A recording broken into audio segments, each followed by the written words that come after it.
Hello everyone, this is Yamin, and in this tutorial I'm going to show you a solution for MySQL shutdown unexpectedly. So every time I start my MySQL, here you can see it will automatically shut down.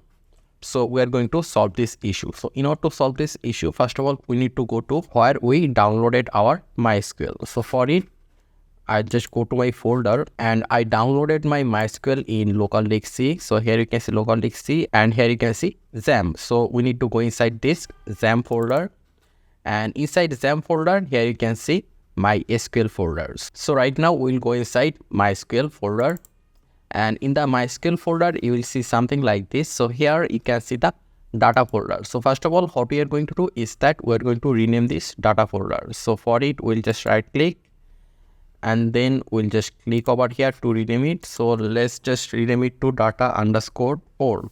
Then press enter. So there you can see data_old. We rename the folder. So right now we're going to create a folder over here. So let me just right click, and then I'll click on this new option, and then here you can see the folder option. So this folder name will be data.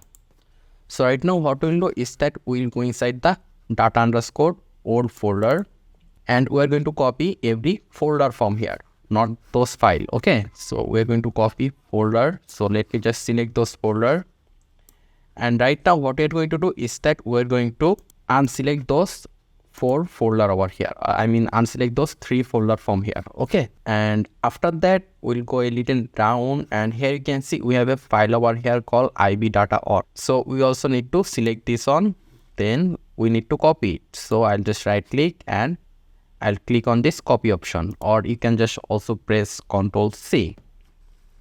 So after copying this, what you need to do is that you just need to go back. So right now we need to go to the data folder that we just created. So we'll go inside data, and we'll just paste whatever we just copied. So Ctrl+V, or you can just paste it like this. So there you can see we have a few folder over here and a file ibdata.on.